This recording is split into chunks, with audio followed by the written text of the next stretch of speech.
Welcome to the first episode of the Gingerspyce Dragonborn Project. Here I am, decided to go with the blue like an ice blue to fit the cold theme. And of course I got a little snarl with me. So I'm doing druid for this first Dragonborn live. So this series is going to be about having fun with Dragonborn. I'm going to do 3 lives. And the first life is going to be druid, my normal build. And I'm going to sort of see how I like it, how I like my normal build with Dragonborn. So I might potentially want to keep Dragonborn as my permanent race. You know, they're so freaking cool looking, and I just think they add so much flavor to the game. I mean, they're gorgeous, and it just seems like it's going to be a lot of fun with the Dragon Breath, with the abundant step that they get, and I'll show the enhancement tree here in a minute. I've been focusing on that first.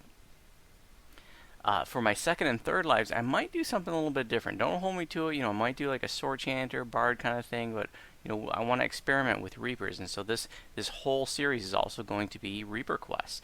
This is going to be capturing Gingerspyce's first experiences in heroic reaper questing. I just TR'd the other day. Dragonborn just came out a few days ago.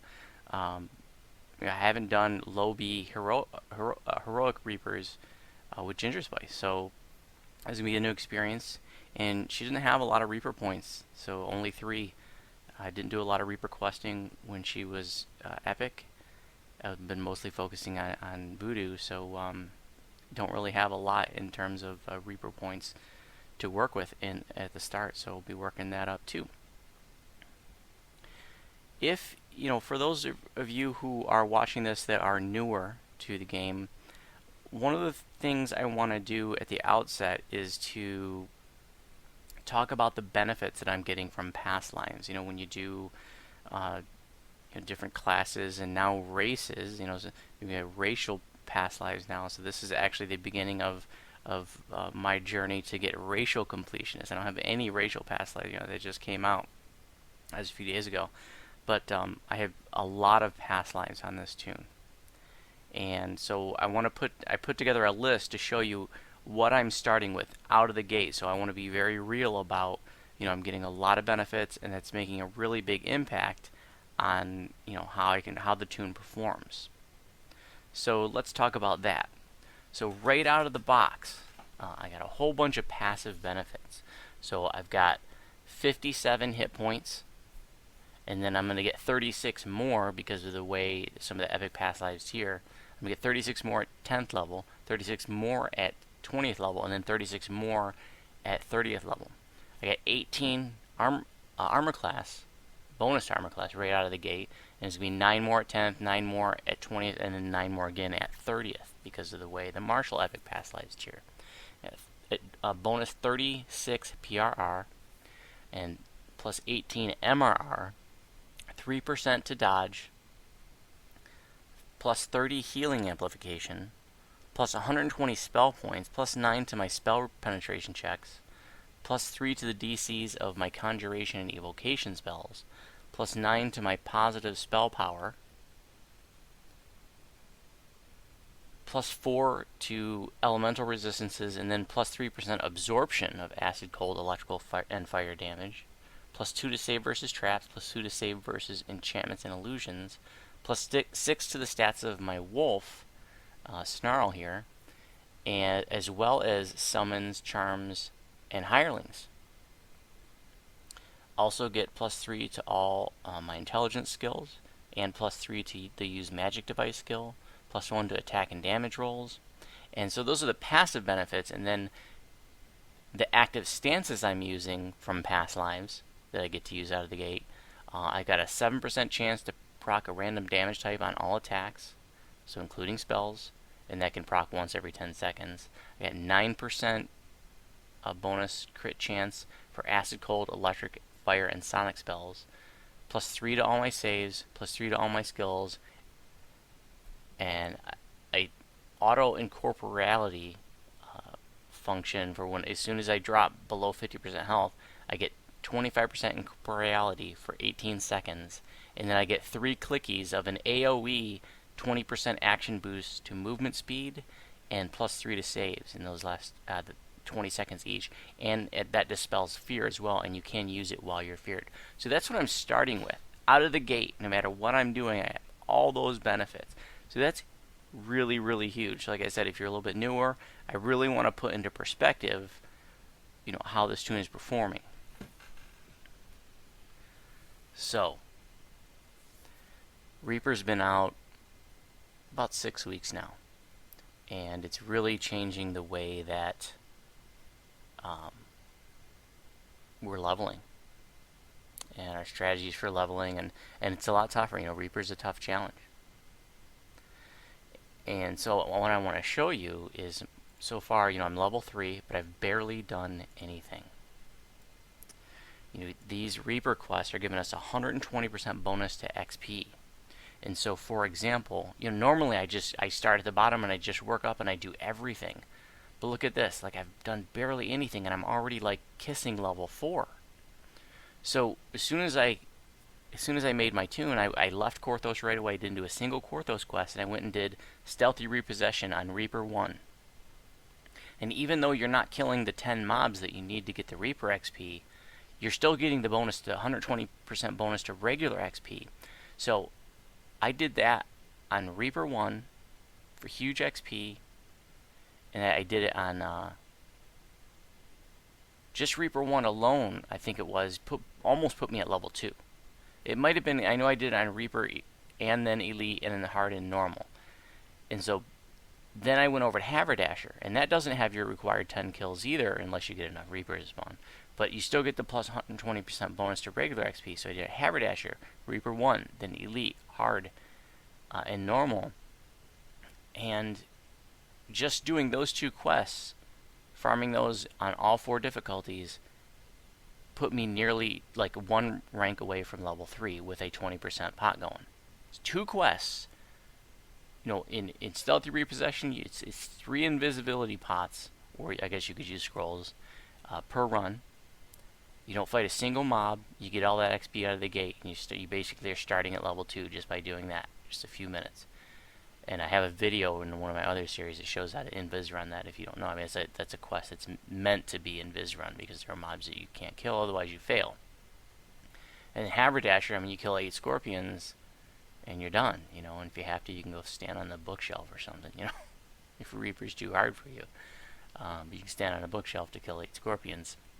So between 2 quests, I pretty much made level 3. And I've just done a handful of other quests. Let's see, I did the first couple in the Boundary Chain, Ringleader, the first 2 in Waterworks, and then the first part of STK, and here I am almost level 4.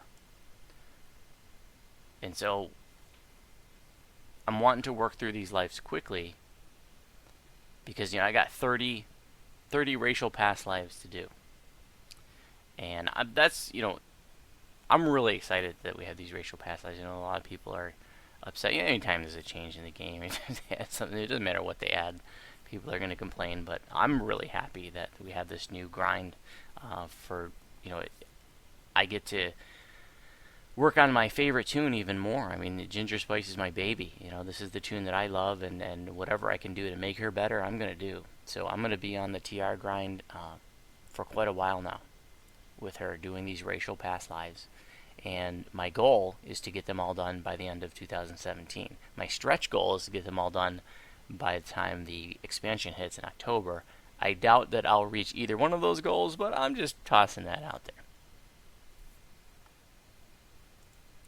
Okay, so just like I do in all my series, I'm going to be talking about, I'll be going over like the enhancements I'm using, the gear that I'm using, my feat selection, spell selection, things like that. I try to make all my videos, accessible to newer players and explain things. And for those, if you don't know me, I'm not a power gamer. I'm not a min-maxer. I've been playing this game for about 7 years, and I absolutely love playing DDO. I'm an old pen and paper guy. But, like this toon is, it's not like a power solo build. This toon is meant for like a party support and a very well-rounded build. It's what I call my caster healer quasi tank. So it does casting DPS, It's really good healer. It's really good crowd control, and it can also tank most stuff in the game. I'm also going to be exploring the limits of the tank ability too, because you know it, I've learned, like with Voodoo, the tank ability seems to break down at about once you get beyond Reaper 5, I pretty much get smashed on Voodoo, but we'll see what Gingerspyce can handle. So I'm looking forward to learning that. So let's look at the gear to start with. So I've spent more time gearing myself up at these low levels than I ever have before, and because I've got 30 heroic lives in front of me, I'm going to have a set of gear like all along the way to be able to switch to. That is my that's my intention anyway. So I think one of the questions that I've gotten a lot. I sometimes I get questions about crafting, because my beginner's guide to crafting is, people are asking, like, at what level ranges do you make your gear? And I've been telling people, like, I've been making like level 5 gear, level 10 gear, level 15 gear, level 20 gear. This stuff is expensive to make. It requires a lot of collectibles, and you don't really have the collectibles to be making new stuff at every level like we used to in the old system. You could just recraft every level. It wasn't very expensive, but the new system is very expensive. But here, because I know I got 30 heroic lives in front of me, what I'm probably going to do is craft level 3 stuff, 5, 7, 10, and then maybe even 12, 15, maybe 17 and 20. I'm not sure about like 12 and 17, but definitely like 3, 5, 7, 10. I'm going to be doing Reapers. I'm going to be pushing things a bit, so I want to be geared as best I can. So let's take a look. So this is a crafted set of goggles. To Wisdom 2, True Seeing, Colorless Slot. I just put a Diamond of Strength +1 in there because that brought me to an even number. So I've got medium armor. I just got a medium armor blank out of the ball and chain there, whatever it's called, hammer and chain right there in the harbor, and you can disjunct that to use it as a crafting blank. I couldn't find one in the auction house with a blue slot, but not a big deal. I'm only going to be using this for like a couple levels anyways. I'm going to move up to the skirmish hide as soon as I get to level 4. But I've got invulnerability on there, so it gives me damage DR5/magic. So I believe invulnerability is supposed to be a minimum level 6 shard. So I don't think it is working as intended that I can put this on a level 3 item, but it's working now, so I'm going to use it. I mean, invulnerability is a really nice quality to have for these low B quests. And it's got electrical absorption 13. So in my Reaper tips video, I talked about the importance of electrical absorption at these low levels. These kobold casters and waterworks and these low B quests that are chucking lightning bolts at you are terrifying. It reminds me of back when I was a noob. I'm sure when you were a noob, you probably experienced the same thing. Like, those kobold casters is just one-shotting you. When you're a noob, and these Reaper quests are making me feel like that again. So electrical absorption is helping to mitigate that damage.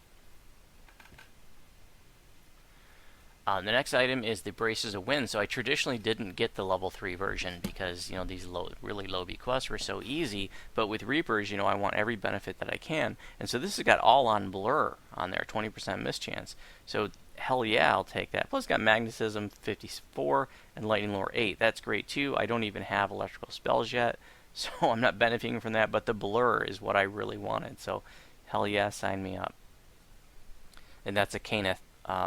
It's an item that you get from House C by doing, and you craft it using the ingredients you get from the Caneth challenge. You don't craft it; you trade for it. There's the challenge traders there.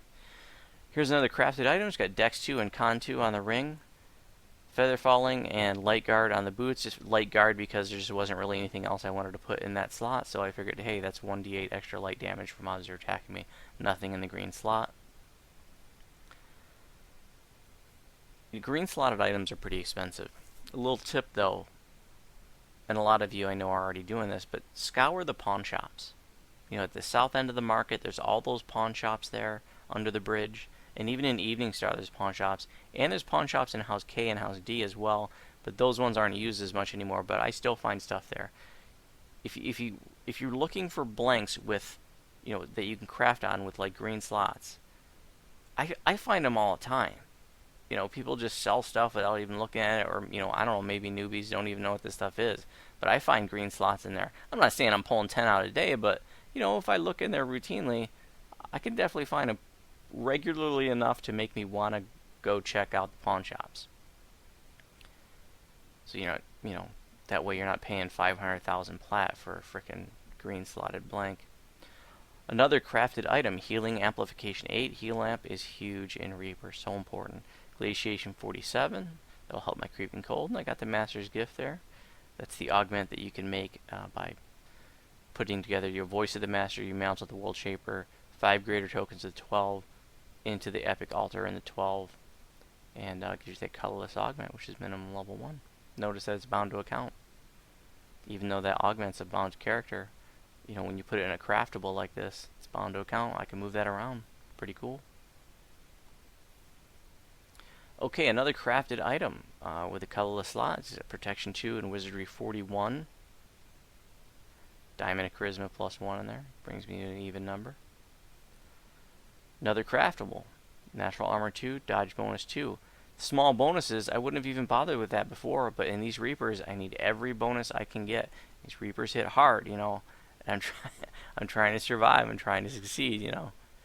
It's a fight. It's tough stuff.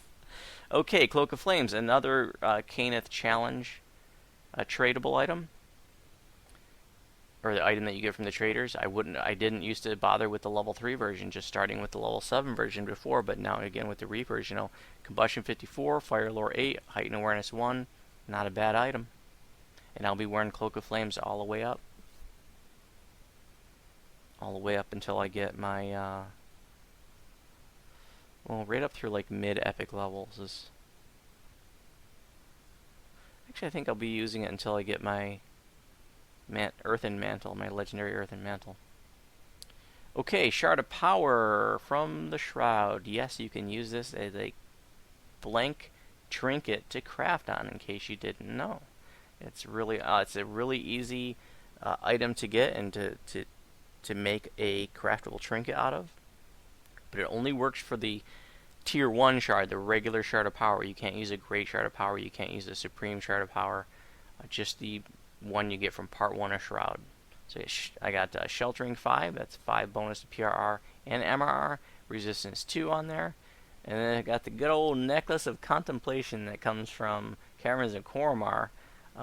False Life 10, Attack Bonus 1, Concentration 5. That's not a bad low-B item right there.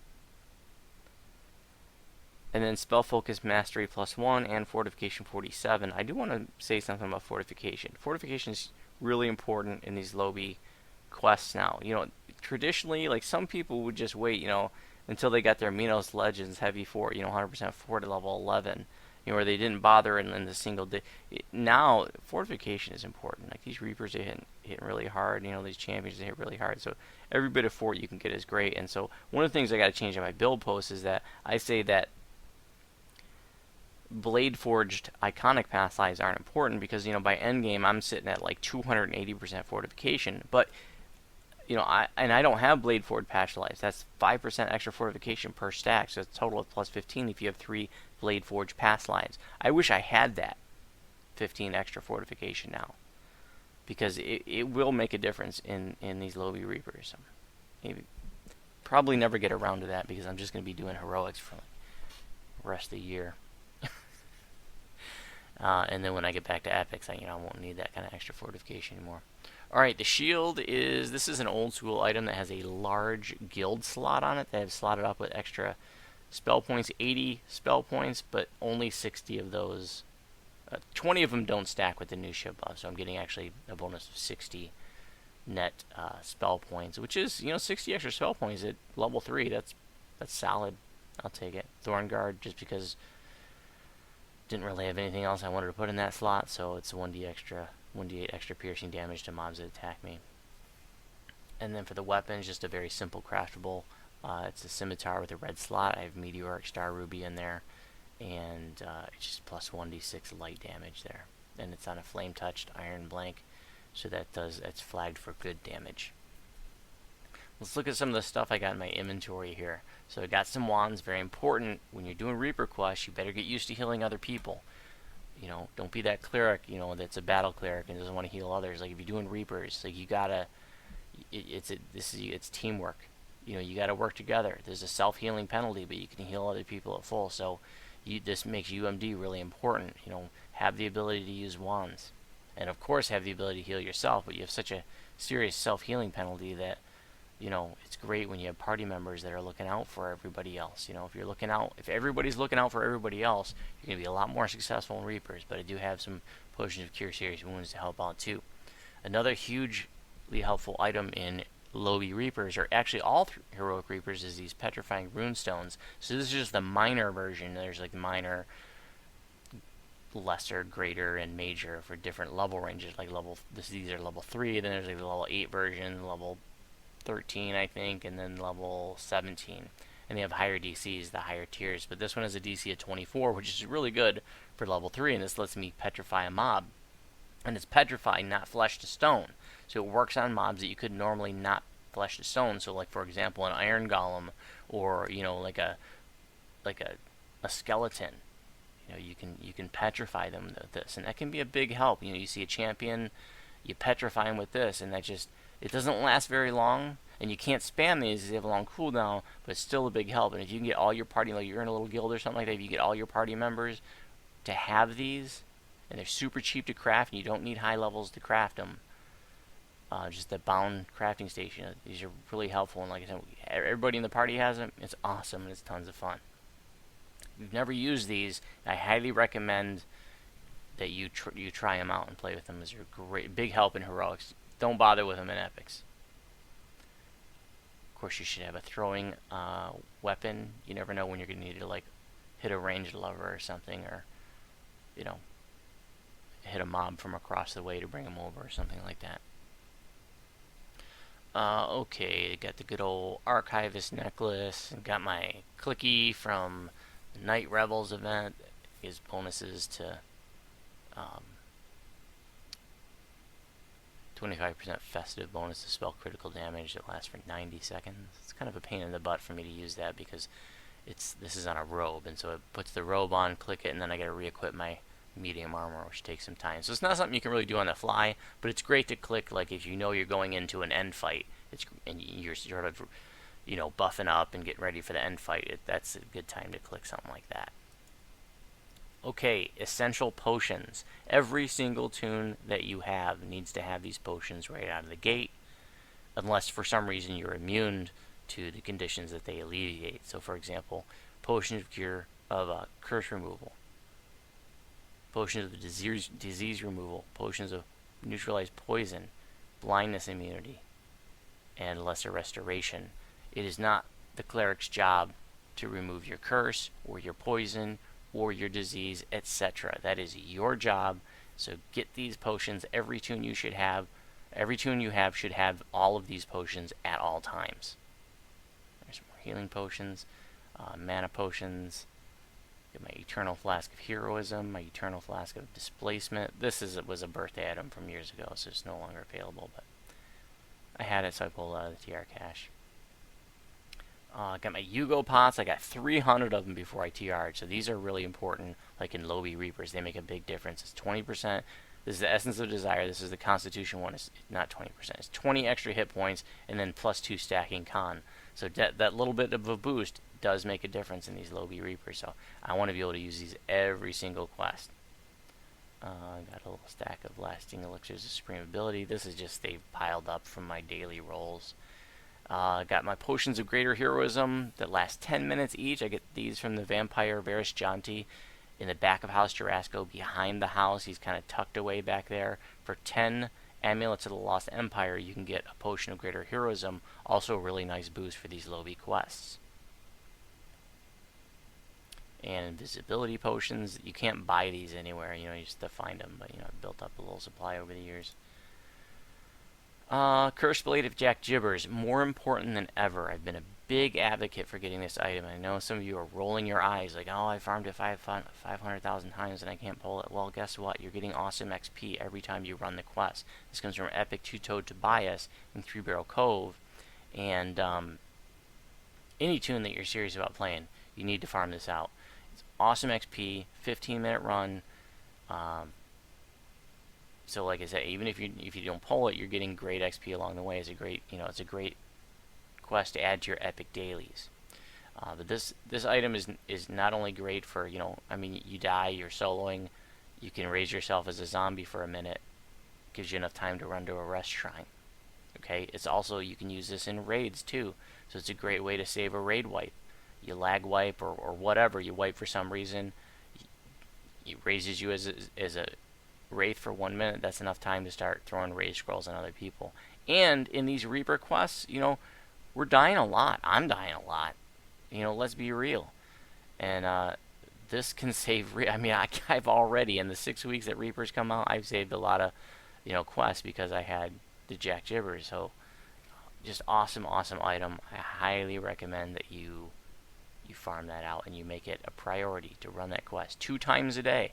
You run it 2 times a day, and you'll never be on, that 40% ransack that you get from running it twice for XP. That goes away. You get 50% of that XP. Ransack penalty goes away every day. So you run it twice, and then that'll go away for the next day. You run it twice, it'll go away for the next day. You're going to eventually ransack the actual chest, but if you could skip a day or run it on all or something once you hit chest ransack. Okay, the Greater Harper Pin. This is a great item that you get for Harper favor, and this breaks crowd control effects around you. So you get held, you get petrified, things like that. You just hit this and it pulls you right out of it. Awesome item. I highly recommend that you work to at least get the lesser one, which is the tier 1 Harper favor reward, if not the greater, which is the tier 2. They're on the same cooldown timer, so you can't use them both. There's no benefit to having both in your inventory, so just use the greater if you have the greater. But I highly recommend you making it a priority to get this before UTR. If you're yeah, it's a great item to have. If you're Island Pen at a time, key to Evening Star, some bells of opening, a repair kit, a starter res cake from Korthos. So that's the gear. Let's take a look at the enhancements. I've only spent points in Dragonborn because I want to play around with it. It's a fun tree. There's not a whole lot available. Really low for the druid tree. When I did the Northwind series, for even the first few levels, I was just doing the Nature's Warrior tree. But until I can get Call Lightning, I think I'm just going to play with the Dragonborn tree. I've got the White Dragon Breath. I've got 10 hit points. I got 10 hit points here and 10 healing amp. 10 more hit points here. I've got +6 to natural armor, and there's all kinds of other goodies in here, which I'll be talking about more later as I pick them up.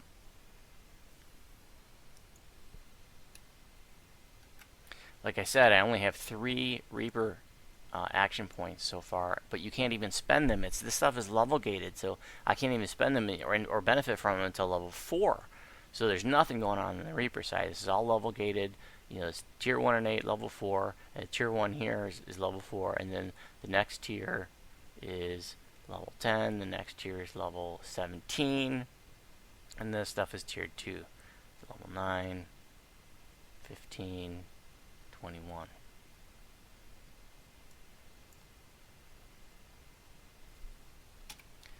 Look at the numbers. So, I talked about all those bonuses I got. Here I am level 3. I have 49 armor class. That's really solid for level 3. That's really good. 56 PRR, 35 MRR. Totally awesome. I'm going to get my ship buffs with the resistances before I go and do this quest. The spells, I've got Creeping Cold, Produce Flame, Jump, Ram's Might, Bull Strength. On the feat side, took Empower and Maximize. I didn't bother with, I don't have the bonus feat from Human or Deep Gnome. I didn't bother with Augment Summoning. The wolf is getting creamed in Reaper, so pointless to even have Snarl out right now, so we're just going to get rid of Snarl. The druid suffers a loss of hit points and spell points when the wolf dies, which has been, a big gripe of mine ever since druids come out. If you're just doing regular questing in heroics, the wolf is a big help, but in Reapers, forget about it. In epics, not so much. Not if you do an epic elites. So I won't even be using Snarl. But I took Maximize and Empower. Those are my feat choices so far for level 1 and 3. I did the White Dragon Breath. So that's Cold Dragon Breath. That's the feat I chose for Dragonborn. You get to choose a feat. It's white, red, blue, or green, or black. Excuse me. It's black. I can't remember now. Anyways, it determines the element that your Dragon Breath is. And nothing really else to mention there.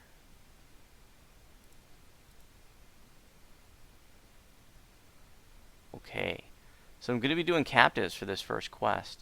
And so I wanted to do the intro outside because I didn't want my pot to tick down. And I'm gonna go get my ship buffs, my cargo-based ship buffs, the old school resist, before I go in there.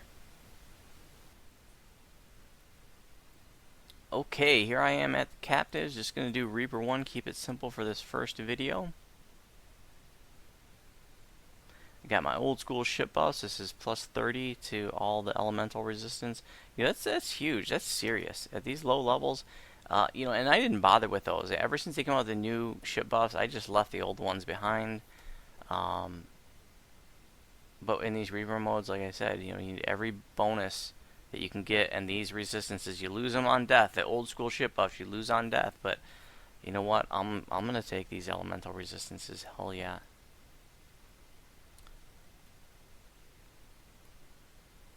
So the Dragon Breath, if you're totally new, this doesn't require any mana to use. And so it says deal 1d6 plus 3 cold damage per caster level. I guess that means character level, because not everybody's going to be a caster. In a cone ahead of you. A successful reflex save reduces the damage by half. The DC for this is 10 plus your charisma modifier, plus evocation bonuses, plus breath weapon bonuses. The damage from this breath attack scales 50% with spell power. Cooldown 25 seconds. So it's just on cooldown. Totally awesome. But the targeting seems to be weird right now. Like when you're walking backwards and you hit it, it doesn't seem to shoot in front of you. And so, I don't know, it's a little quirky. Hopefully they fix that. Go ahead and pull out a summon.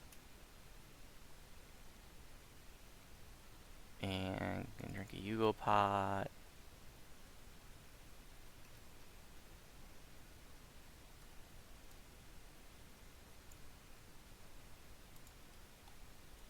And so I'm not even gonna deal with those clowns over there.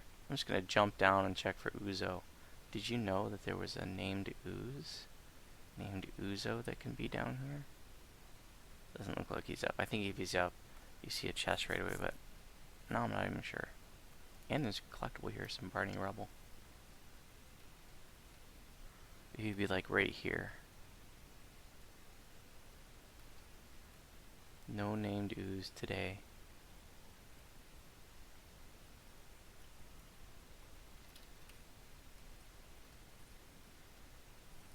So my hyena, my summon says +6 to all its stats. That's pretty serious.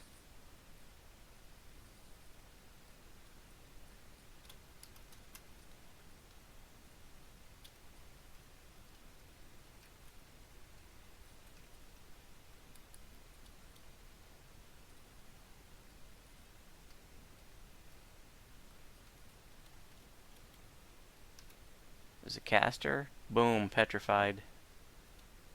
Hell yeah. Let's do Dragon Breath. It's alright. I can't wait to see what it does at higher levels.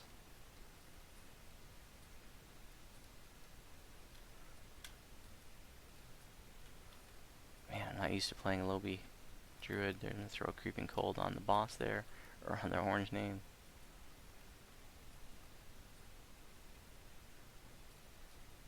That takes him out.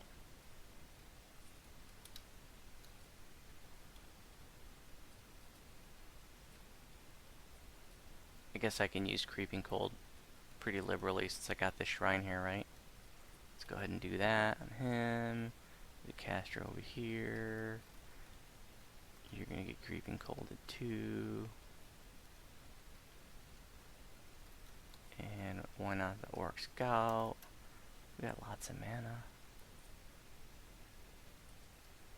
Look at that, one casting didn't take him out. These damn Reaper quests.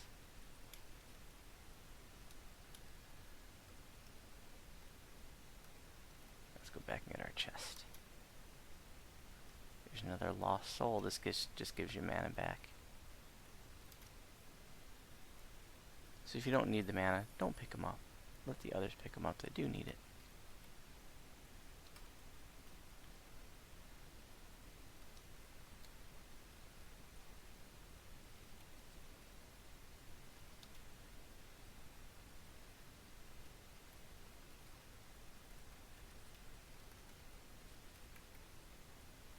Orc Scout hiding in the bushes. Another Orc Scout creeping cold. Orc Barbarian creeping cold. We'll produce flame to finish him off. Dragon Breath. See, I'll do it when I'm walking backwards. See it? Oh, it did hit. Well, what do I know? It looked like it was like shooting off the side before, so I'm not really sure. Quirky stuff. Time to shrine.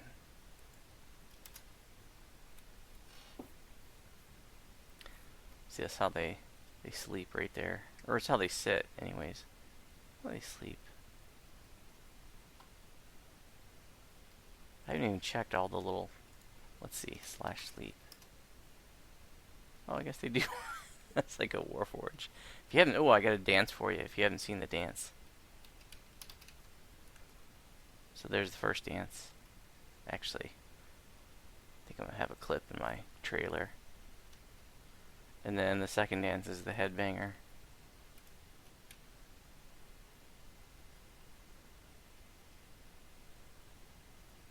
Hell yeah.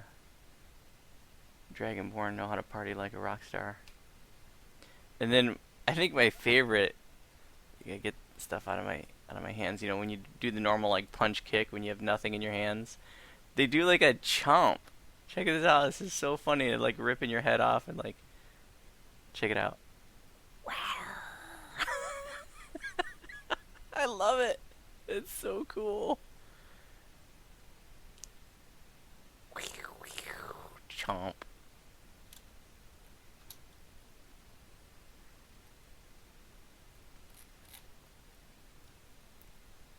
I think that's just for looks. That as far as I could tell, that doesn't do anything.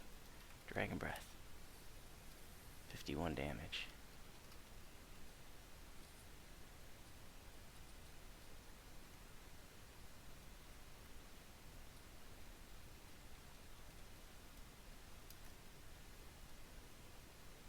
So with all the, you know, the racial reincarnating I'm doing, it'll be cool. I'll be able to do my normal druid build just with the different races. So that's awesome. That's one of the things that's cool about, you know, your racial reincarnating is you could do your normal build.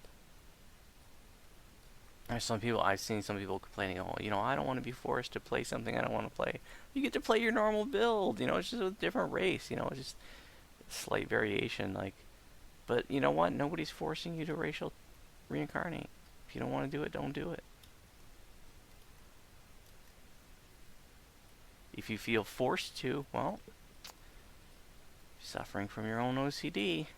Don't let your obsessive compulsive disorder control you.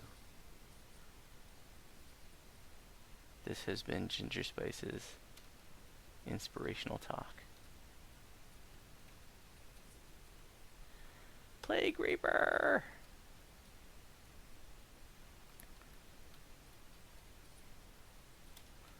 Creeping Cold, Dragon Breath. You hurt, I don't like you. Incorporeal. So yeah, if you have like a ghost touch weapon for these lobies, helpful. For the Reapers.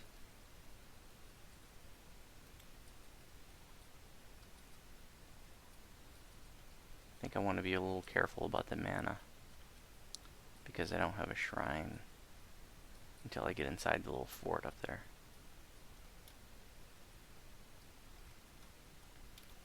What I'm really looking for, like, I haven't played Gingerspyce in Heroics in a long time, and I'm really looking forward to that part of this whole racial reincarnation process. Like I said, this is like, I mean, this is my main, this is the tune I love.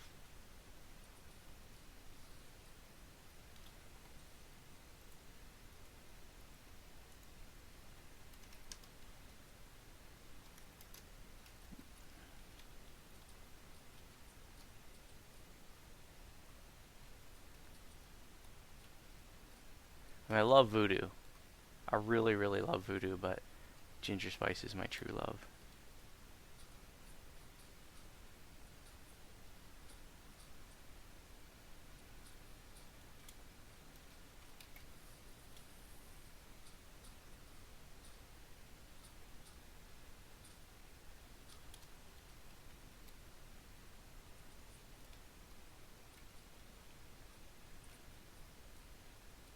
Pick up your treasure bags too. These little purple bags, you know, those are usable collectibles. You know, sometimes they drop really good ones. A lot of times just the common ones, but sometimes you get decent collectibles out of them. So pick up your purple bags.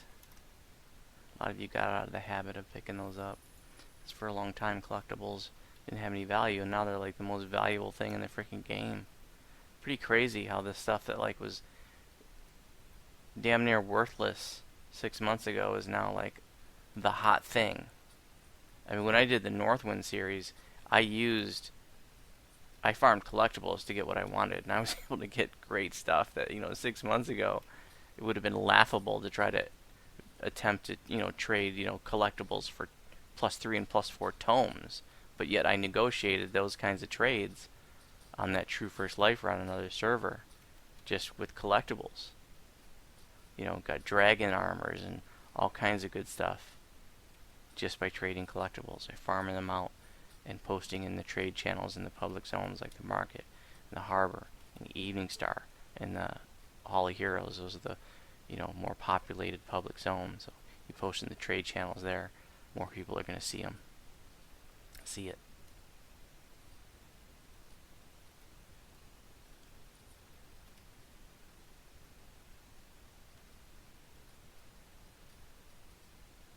Once we get beyond the gate over there, I'm going to start using my mana up to use Creeping Colds, because we got a shrine in there. Let's pull out another summons. He's good to absorb some hits, run some distraction.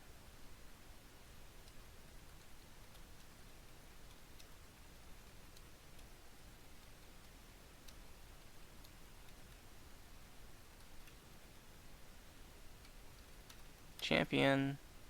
Not so scary when they're stoned, huh? Yep. I told you, these runestones are frickin' awesome. Remnant.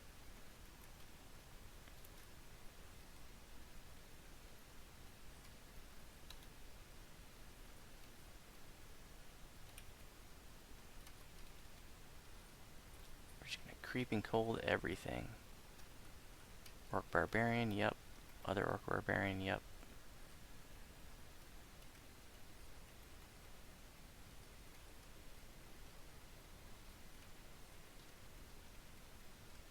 And now I'm out of mana. Dragon Breath.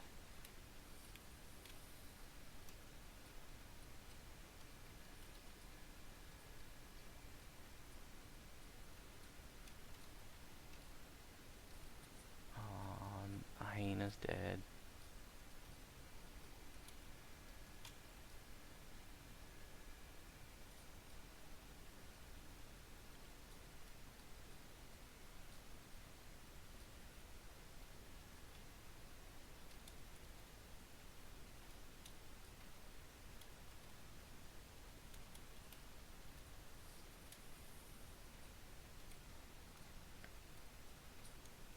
Oh no, I ran myself down and there's a Reaper. It's a Famine Reaper. It's a Family Reaper. What am I gonna do? Run away?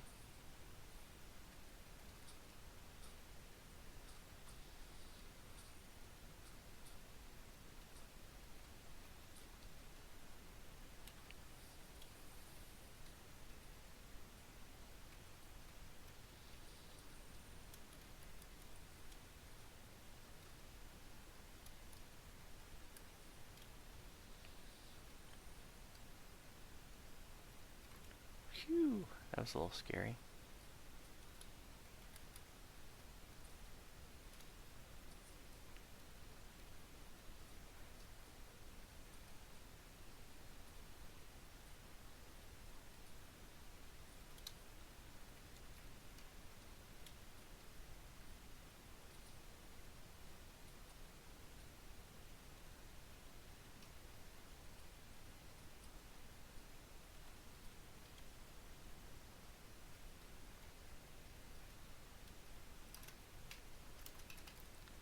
shrine, dummy.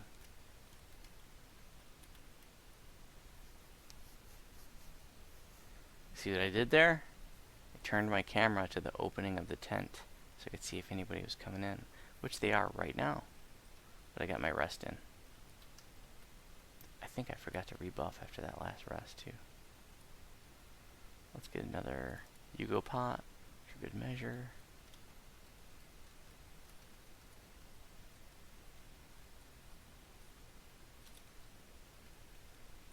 Creeping Cold. So that's the regular Creeping Cold. I don't have the SLA yet because I'm focusing on the Dragonborn tree. Just again just for fun. But I'm going to respec into the Druid tree and probably pick up the Dragonborn stuff a little bit later. But I just had to play with the Dragon Breath, you know? You know. Purple bag. Are there breakables back here?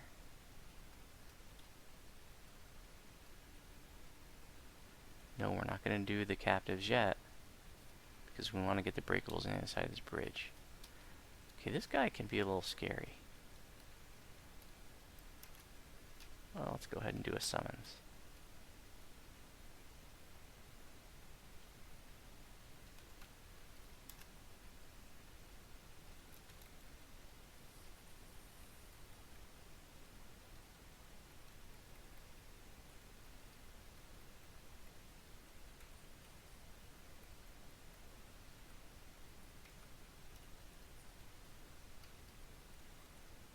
Just hitting everything with Creeping Cold.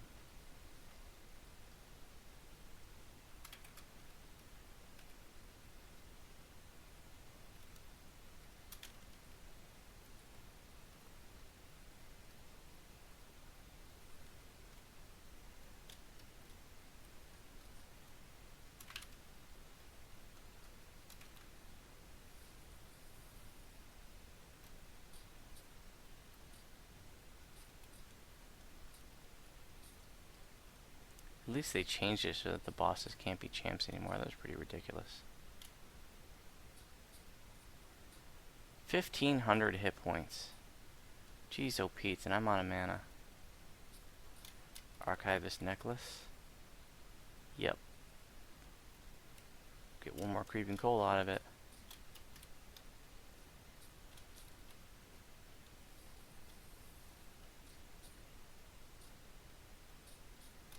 Let's hit it again. And get one more Creeping Cold. Oh, I don't have enough mana. Turn off maximize. Just for that one casting.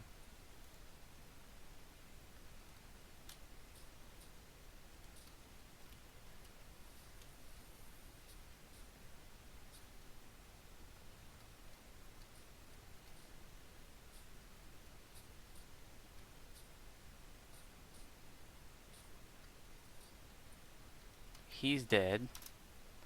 Now we're gonna get the breakables over here so we can get our ransack bonus. Oh, we already at ransack. Grab Nox band. That's a nice little newbie lobby ring. Well, that's it. Thanks for watching.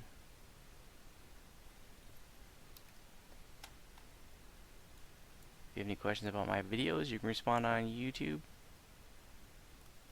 And you have questions about my build post, you have questions about my build, you can respond to my build post in the Druid forum.